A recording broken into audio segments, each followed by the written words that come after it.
Բարի երեկո երեխաներ։ Բարի երեկո։ Բարի երեկո։ Դե նապաստակ, պատրաստ ես արտասանել քո բանաստեղծությունը։ Ոչ, պատրաստ չեմ։ Վայ, նապաստակ, ինչու։ Ինչու նապաստակ։ Դե պատրաստ չեմ եւ վերջ։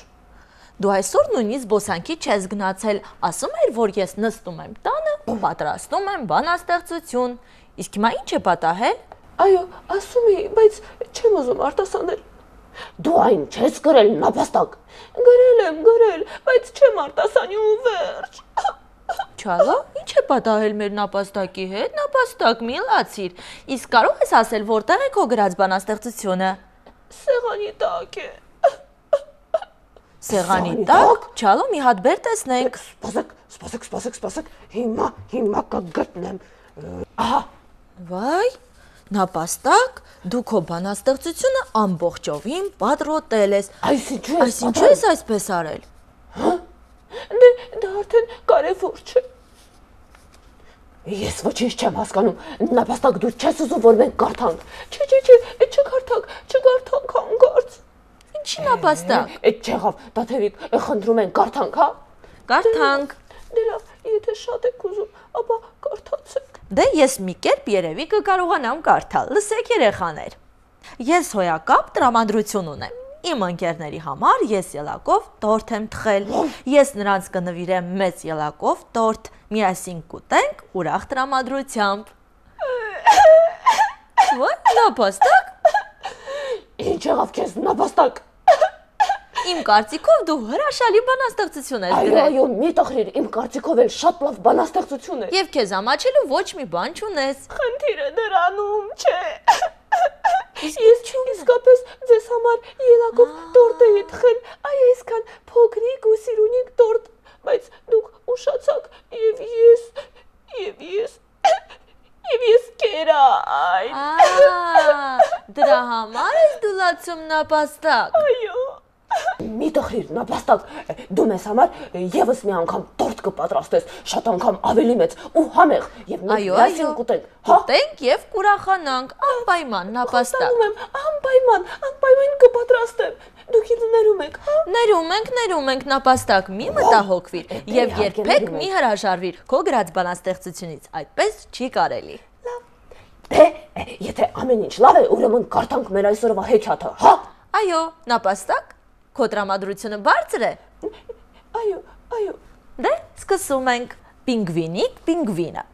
Ծնողներն իրար էին գլորում իրեն, երբ դեռ ձվի մեջ էր։ Նրանք հերթով տաքացնում էին ձուն, որ ինքը ձվի ներսում չմրսեր։ Լսում էր, թե ինչպես են անուն փնտրում իր համար։ Վին կանվանենք մեր պինգվինիկին, երբ նա դուրս գա ձվից, առաջարկում էր մայրը։ Հայրը ուրիշ անուն չգտնելով համաձայնում էր։ Հետո հաջորդ օրը ամեն ինչ նորից էր սկսվում։ Վին կանվանենք մեր ձագուկին, գտած ասում է մայրը։ Ու նորից առանց հակառակվելու հայ էր ասում հայր պինգվինը։ Լսում էր, բայց ծնողներին արձագանքել չէր կարողանում, քանի դեռ ձվի մեջ էր։ Երբ վերջապես ճեղքեց ձվի կեղևն ու լույս աշխարհ եկավ, արդեն անուն ուներ։ Վին գորովալից ձայնում էր մայրը։ Վին, սիրալիր ասում էր հայրը։ Վին պինգվինիկը շատ ուրախացավ, երբ աշխարհ եկավ ու տեսավ, որ մենակ չի։ Նա բացի ծնողներից տեսավ պինգվինների մի ամբողջ մանկապարտեզ։ Նրանք բոլորն էլ իրար նման էին։ Բաց գույնի աղվամազով պատված մարմին ունեին, իսկ աչքերի շուրջը սև շրջանակներ կային, իսկ ակնոցներ, իսկ իր ակնոցների նման։ Հայր ու մայր պինգվիններն էլ նման էին նրանց հայրերին ու մայրերին, մեջքներին ասես մուգ գույնի թիկնոց կրեին, գլուխները ածուխոտ էին, իսկ կրծքավանդակից մինչև փորի տակը ձյունագույն էր։ Իսկը պինգվինաշեն է, այս սառույցյալ աշխարհը, մտածեց Վինը։ Հայելի աչքը ինչքան կտրեր, սառույց էր ու ձյուն էր, ու մեկ էլ պինգվիններ։ Ինչքան էլ մայրիկն ու հայրիկը նրան ստիպեն կրկնել Անտարկտիդա անվանումը, մեկ է, նրա համար այդ վայրի անունը պինգվինաշեն էր մնում։ Վաղուց քաղցած էր ու դել շատ էր ուզում։ Մայրիկն ու հայրիկն էլ էին քաղցած լինում։ Մայրիկն ու հայրիկը հերթով էին գնում որսի ու վերադառնում էին ձկներով եւ կերակրում էին իրենց Վինին։ Մի անգամ հայրիկը գնաց որսի ու չվերադարձավ։ Ասում են կետերը նրանց ջրային թշնամիներն են։ Այս համատարած սառույցների վրա էլ բևեռային սպիտակ արջերից պրծում չկար։ Որ մանկապարտեզի վրա էին հարձակվում, էլ չէին հարցնում ով է։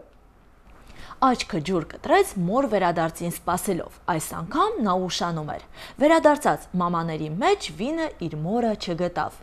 ուզում էր տխրել, չլինի կետի բաժին է դարձել, դեռ չէր հասցրել մտածել բոլորի մեջ այդքան մենակ մնացած վինը, մեկ էլ տեսավ ուրիշ մամաներ, որոնք կորցրել են իրենց ձագուկներին, նկատել են իրեն, նրանք խոշոր քայլերով գալիս էին դեպի վինը։ Նապաստակ։ Շարունակեմ, վայ, վախեցավ վինը, սրանք ինձ ոտնատակ կանեն, իրենք էլ չհասկանալով ինչ են անում, վինը սկսեց լեղաբադար փախչել, նա փորձեց մտնել հանգիստ կանգնած մամաներից մեկի փորի տակ, բայց այնտեղից գլուխը դուրս հանեց ուրիշ պինգվինիկ, վավ,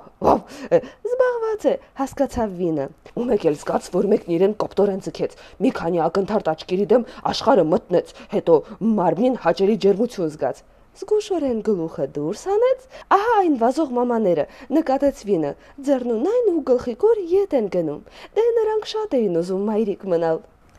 Վինը հասկացավ, որ ինքը պաշտպանված է, նրան կերակրեց պաշտպան պինգվինը։ Այս նոր մայրիկը ասես իր մայրիկը լիներ, շատ հոգատար էր վինիի հանդեպ, իսկ գուցե նա հենց իր մայրիկն էր, իր անունն էլ գիտեր։ Վինը ինքնամոռաց ուրախ էր։ Լավ հեքիաթ էր, չէ՞։ Շատ լավ հեքիաթ էր, եւ իդեպ շատ նման էր մեր ցուցադրած մուլտֆիլմերից մեկի։ Այո, կարծեմ մուլտֆիլմի անունը Պինգվինաշեն էր։ Տաթևիկ, իսկ դու թույլ կտաս եւս մի անգամ դիտենք այդ մուլտֆիլմը։ Գիտես, երեխաներին այն շատ է դուր եկել։ Այո։ Ինձ շատ են հարցրել, թե երբ նորից կցուցադրեն։ Այո, սիրելի փոքրիկներ, դուք այսօր կդիտեք Պինգվինաշեն մուլտֆիլմը։ Իմ կարծիքով դուք այն շատ եք սիրում։ Մենք էլ քեզ ենք շատ սիրում, Տաթևիկ։ Ես էլ ձեզ։ Սիրելի մեծիկներ եւ փոքրիկներ, մինչ Պինգվինաշեն մուլտֆիլմ դիտելը, լսեք մի քանի հետաքրքիր փաստեր, իհարկե, երեխաների մասին։ Կալիֆոռնիայի համալսարանի գիտնական Քրիստեն Ֆելդի հետազոտությունները ցույց են տվել, որ նորածիները որպես կանոն ավելի նման են լինում իրենց հորը, սակայն այդ նմանությունը մինչև 10 տարեկան էապես նվազում է։ Իսկ ահա ամերիկացի հոկեբան Բորնշտեյնի հետազոտությունները ցույց են տվել, որ որքան ավելի շատ նոր ինֆորմացիա են ստանում երեխաները 2-ից 4 ամսեկան հասակում, նոր խաղալիքներ, նկարներ, բառեր եւ այլն, այնքան ավելի արագ է ընթանում նրանց մտավոր զարգացումը։ Իսկ դուք գիտեք, որ գրեթե յուրաքանչյուր նորածին լույս աշխարհ է գալիս երկնագույն կամ մոխրաերկնագույն աչքերով։ Դա պայմանավորված է մելանին պիգմենտի բացակայությամբ, որը պատասխանատու է աչքերի գույնի համար։ Ժամանակի ընթացքում այդ պիգմենտն արտադրվում է եւ փոխվում է աչքերի գույնը։ Երեխաներ, ամենաթեթևակաշ փոքրիկը ծնվել է 243 գրամ ծանրությամբ, աղջիկը լույս աշխարհ է եկել Ամերիկայի Միացյալ Նահանգներում 2004 թվականին։ Իսկ ահա ամենածանրակաշ փոքրիկը ծնվել է 2012 թվականին Չինաստանում։ Նա կշռում էր 17 կիլոգրամ 400 գրամ։ Մինչև այդ ծնունդը ռեկորդագիր էր համարվում կանադացի մի փոքրիկ 10 կիլոգրամ 49 գրամ քաշով։ Իսկ դուք գիտեք, որ երեխաները ջեռոցից սկսում են օգտվել հիմնականում 7 տարեկանից։ Ես սրա մասին չգիտեի։ Բարձվում է, հայրերն ավելի շատ մտահոգվում են երեխաների հասակով, իսկ մայրերը քաշով։ Չալո, ասում են, որ 4-ամյա երեխան օրական միջինը 437 հարց է տալիս։ Իսկ ես էլ ավելացնեմ, սիրելի ծնողներ, հեռուստացույց դիտելը կարող է ցավազրկող լինել երեխայի համար։ Երեխայի ծնկոսկերը վերածվում են իսկական ոսկորի 3 տարեկանից։ Մինչև այդ տարիքը մարմնի այդ հատվածում միայն կրճիկ է։ Մինչև 6 տարեկան երեխաները ձեռք կոտրելու առումով ամենառիսկային խմբում են, այնպես որ սիրելի մայրիկներ եւ հայրիկներ, եղեք շատ ուշադիր։ Դե նապաստակ Չալո, ով է ձեզանից առաջադրում մեր այսօրվա հանելուկը։ Ես առաջադրեմ Տաթևիկ։ Լսենք Չալո նապաստակին։ Լսենք, իհարկե լսենք։ Դե 36 եղբայր են նրանք, թե արտասանես կդառնան զիվ զանգ։ Ես արդեն գիտեմ պատասխանը, բայց կասեմ միայն մուլտֆիլմից հետո։ Սիրելի երեխաներ, երևի կրահեցիք, եկել է մուլտֆիլմ դիտելու ժամանակը։ Եվ ինչպես արդեն բոլորիդ խոստացել ենք, այսօր կդիտեք Պինգվինաշեն մուլտֆիլմը։ Բարի դիտում բոլորիս։ Բարի դիտում։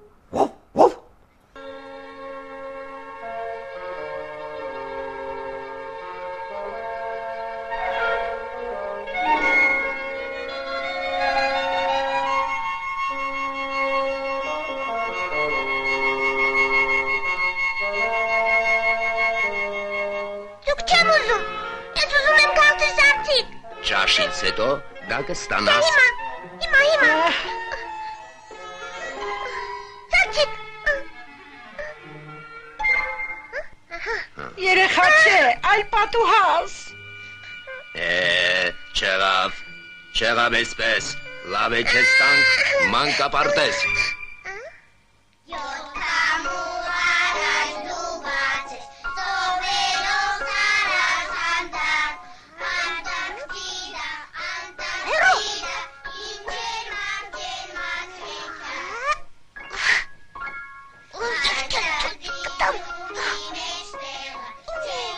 Դե վերջ տվեք չար պինգվիններ, դու կրվարար չար պինգվին ես, էլ չմտնես, մանկապարտես։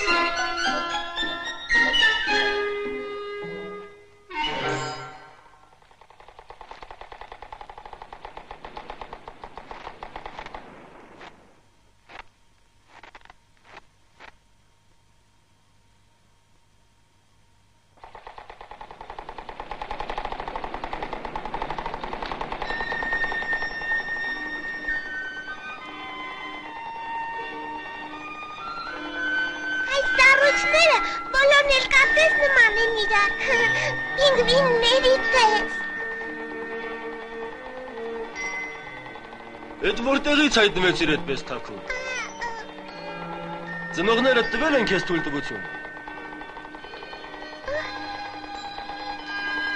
Ես կխնդրեմ թույլտվություն, ես տուն գնամ։ Ես միշտ այդպես եմ անում քեռի, նահանում եմ ինչ կամենամ, հետո դիմում ծնողներիս, հարմար է այդպես։ Դրա համար խիստ կպատժվես, 3000 կիլոմետր պիտի թռչենք, էլ չեմ կարող քեզ ետ տանել։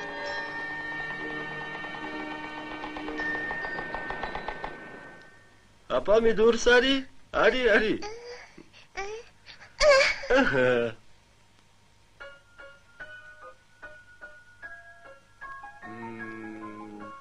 Ես մի օղակ կհագցնեմ քո տոտիկին, որ չկորչես։ Այստեղ կապրենք նույն հարկի տակ։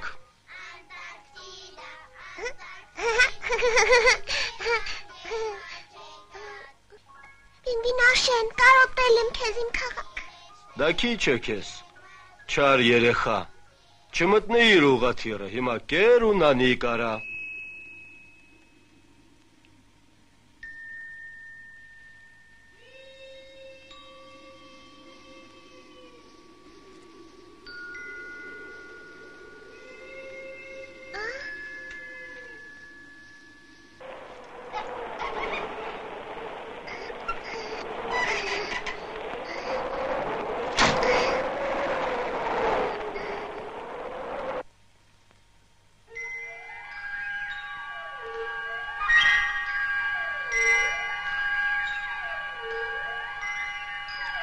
Էդ որտեղից։ Մի հռնդուն թռչուն նստած եկա հեռու տեղից։ Այ քեզ սուտլիկ, ով է լսել, որ պինգվինը թռչուն նստի։ Ազնիվ պինգվինի խոսք, ճիշտ եմ ասում։ Միայն կենդանի չէր այդ թռչունը։ Ինչ ես խոսում, թռչուն նստեն, այն էլ սատկա։ Նա էլ սատկա։ Այդ մարդիկ են շինել նրան, ինչ-որ ամուր բանի։ Իսկ սա ինչ է։ Իշատակ է, ծանոթ բևեռողից։ Դուք չեք ասի, 3000 կիլոմետրը շատ է հեռու, տուն եմ գնում պինգվին Աշեն։ Դրանից դեն աշխարհ չկա, դու կմեռնես ճանապարհին։ Լավ է մնաս, կապրես մեզ հետ։ Չէ, չեմ կարող։ Համար ճստիկ, հայրենիքիդ տեղը գիտես։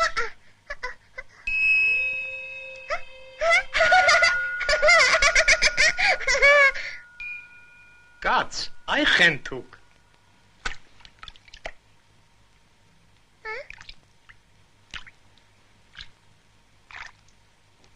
Դե գնացինք։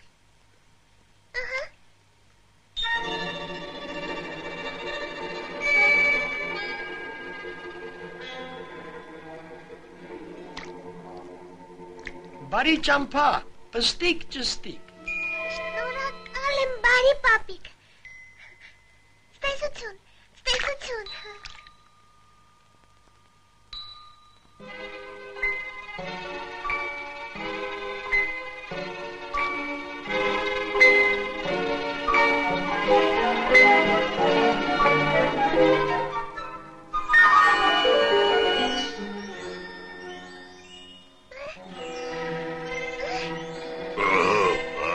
Ես լկտիություն։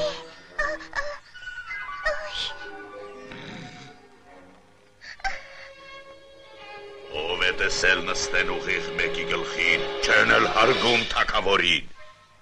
Բայց ես չգիտեի, որ դուք թագավոր եք։ Իսկ ով եմ ես քո կարծիքով։ Կարծում էի, որ դուք սար եք։ Մի սրանտես, ես եմ Սարը, ծովարյուսն եմ այս տեղերի և իմացիր ամեն առյուծ թագավոր է գազանների։ Ներողություն, ես գնում եմ մեր քաղաքը Պինգվինաշեն, քաղցած եմ շատ, ձկնիկ չեք տա։ Ձկնիկ, չեմի, վաղուց արդեն մեծացել ես, ինքդ պիտի ձկնիկ որսաս, հապա սուզմիր։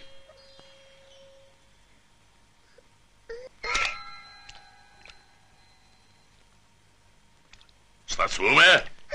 Լսիր պստիկ, թե ամբան ես ձուկ չես բրնի ծանծաղ ջրափոսից, էլ ուր մնաց օվկիանոսից։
Մեր վինիկին քայլվածքով շատ է նման։ Իսկ եծվածքով ինձ է նման։ Այդ ուր է իր կորել կրաս։